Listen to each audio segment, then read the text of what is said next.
Hari ini, Natalia pergi ke kantor pagi-pagi sekali. Pikirnya tidak ingin terlambat.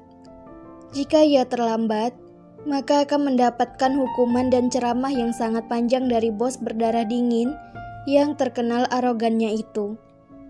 Hal itu sama sekali tidak ingin ia terima. Ia mengendarai sepeda motornya itu dengan kecepatan di atas rata-rata. Sesampainya di kantor, ia segera memarkirkan motornya dan berlari terburu-buru menuju ruang kerjanya.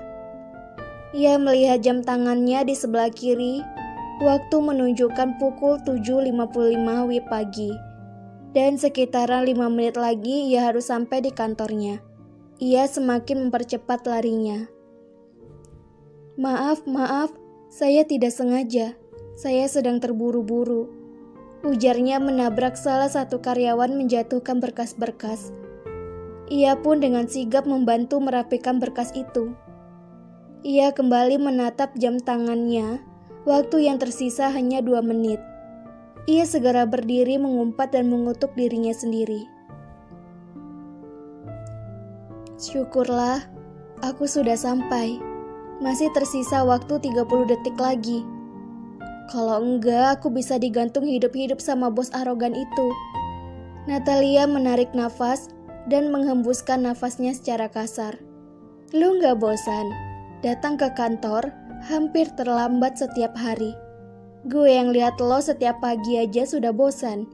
Ngapain aja lo setiap paginya? Mending segera lo ubah pola hidup lo.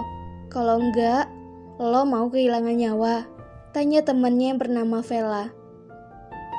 Vela. Kayak lo gak hafal aja sahabat kita satu nih. Palingan tiap malamnya dia sibuk baca novel, terus menghayal bisa jadi orang kaya.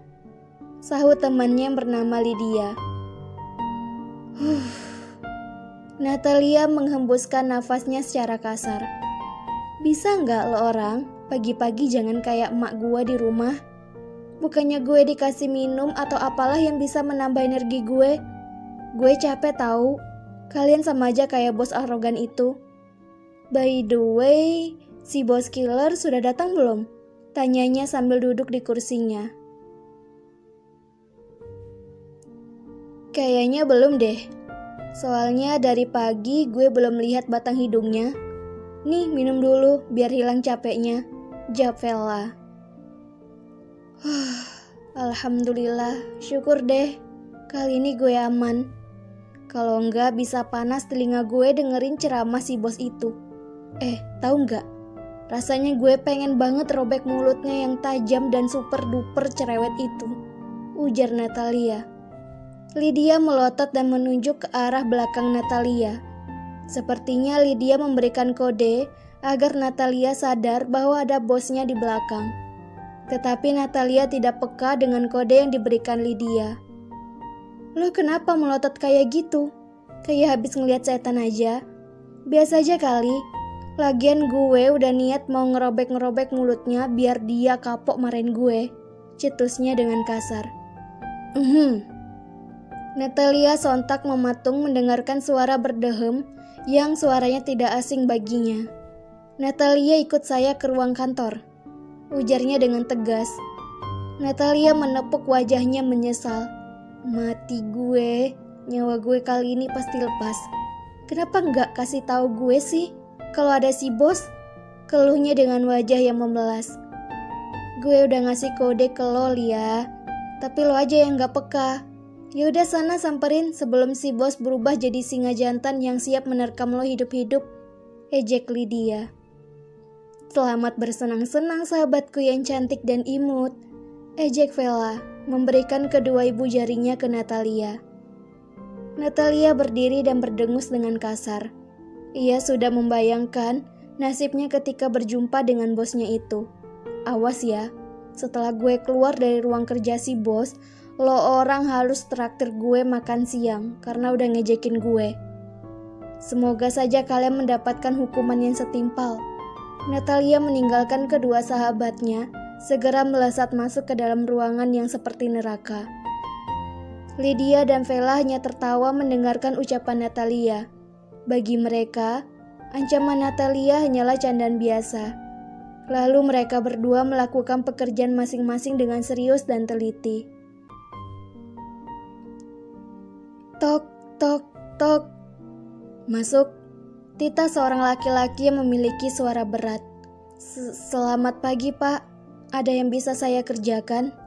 Sapa Natalia basa-basi yang saat ini sedang menundukkan kepalanya tidak berani menatap bosnya itu. Bos arogannya itu segera membalikkan kursi kebesarannya yang awalnya membelakangi pintu. Sekarang berbalik menghadap ke Natalia dengan tatapan yang tajam. Coba kamu ulangi lagi perkataan yang tadi dengan lantang dan berani di hadapan saya, seperti di hadapan teman-teman kamu. Tita sang bos. Maaf Pak, saya tadi tidak serius. Saya hanya bercanda Pak. Ujarnya panik, memasang wajah yang bersalah. Bercanda kata kamu. Saya mendengarnya bukan seperti sedang bercanda. Kamu ingin membodohi saya? Bentak bos arogan itu, membuat Natalia kaget dan semakin takut. Tidak Pak, saya minta maaf, saya bersalah. Ujarnya semakin gugup. Jika saya mendengar lagi kamu menghina saya dari belakang, tidak segan-segan saya akan memotong gaji kamu sebanyak 50%. Sekarang kamu keluar, ditanya dengan nada yang sedikit meninggi. Baik Pak, jawabnya gugup. Lalu ia segera keluar dari ruangan yang seperti neraka itu. Dan tak henti-hentinya ia bergumam mengucapkan berbagai sumpah serapah serta kutukan untuk bos arogannya itu. Kemudian ia menuju kursi kerjanya dengan wajah yang terlihat sangat marah. Dasar bos gila. Hanya karena aku mengejek dia dari belakang, gajiku akan dipotong sebanyak 50%.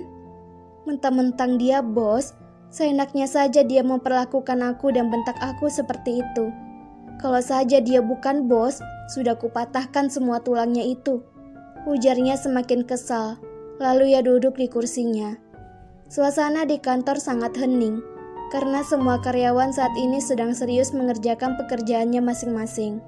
Setelah beberapa jam kemudian, akhirnya waktu menunjukkan pukul 12.00 siang.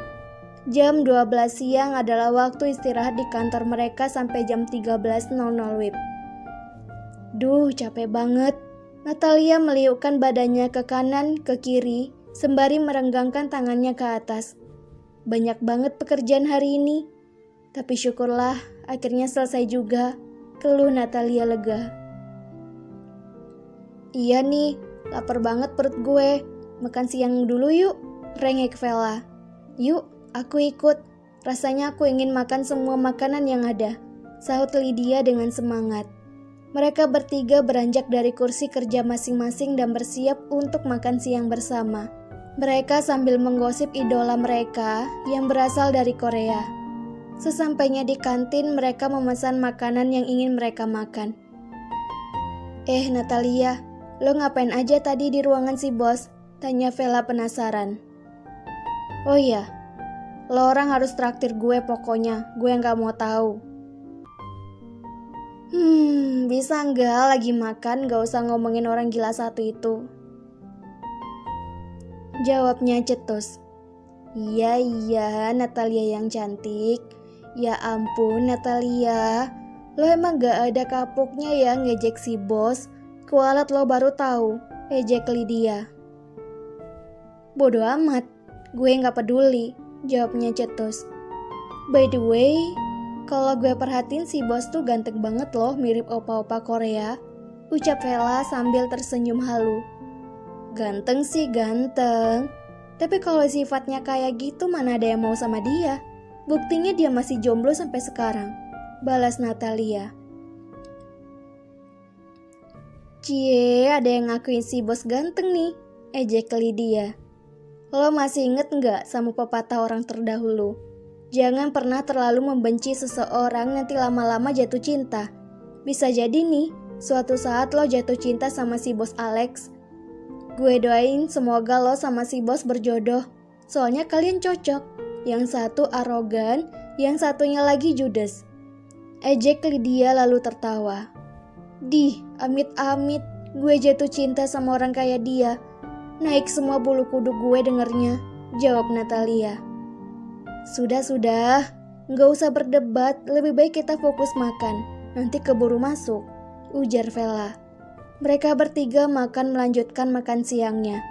Tetapi Natalia masih saja emosi mendengarkan ucapan sahabatnya yang menjodohkannya dengan bos arogan. Seketika ia membayangkan bagaimana nantinya ia menikah dengan bosnya itu.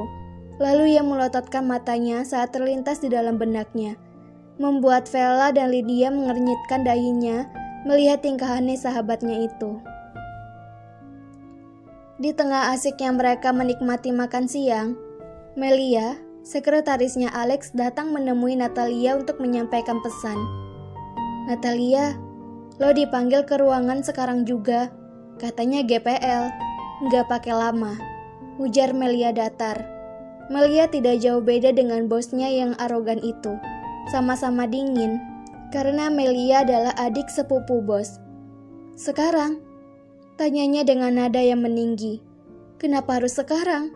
Lo nggak lihat gue lagi makan siang?" tanya Natalia kesal. "Mana gue tahu? Gue nggak mau dengar alasan lo. Mending lo sekarang ke ruangannya sebelum kepala lo digantung sebagai pajangan perusahaan ini." Setelah mengucapkan itu, Melia langsung pergi meninggalkan Natalia yang saat ini sedang marah. Wajahnya memerah menahan emosi yang saat ini sedang menggebu-gebu. "Rasanya gue ingin keluar dari perusahaan yang kayak neraka ini. Adik sama abangnya sama saja ngeselin. Si bos gila itu ngapain coba manggil gue di jam makan siang? Gue kan butuh nutrisi untuk menghadapi dosen arogan satu tuh," ucap Natalia kesal karena merasa sangat malas kalau sudah berurusan dengan bos arogannya yang bernama Alex. Mulai lagi deh marah-marahnya. Sudah, tahan dulu emosinya. Mending lo ke ruangannya sekarang. Emangnya mau kepala lo jadi pajangan perusahaan ini? Ujar Lydia bertujuan menenangkan Natalia. Tetapi malah membuat amarah Natalia semakin menggebu-gebu. Natalia menghela nafasnya kasar. "Iya deh, iya. Gue pergi dulu ya. Nanti tolong beliin kue kesukaan gue ya," ucapnya pasrah. Hai Novelers, Feby Vitaloka. Apa kabar semuanya? Sudah lama banget nih Mimin belum menyapa kalian semuanya. Semoga dalam keadaan sehat walafiat ya. Amin amin ya robbal alamin. Bagaimana nih dengan kisah Mr. CEO is my husband? Semoga semuanya pada suka ya. Oh iya, jangan lupa subscribe, like, dan komen. Terima kasih Novelers Feby Vitaloka yang sudah setia mendengarkan kisah-kisah novel yang Mimin up. Semoga semuanya tidak pernah bosan ya mendengarkan novelnya Mimin. Bagi teman-teman yang belum subscribe, like, dan komen, ditunggu ya subscribe, like, dan komennya. Selamat menyaksikan. Bersambung.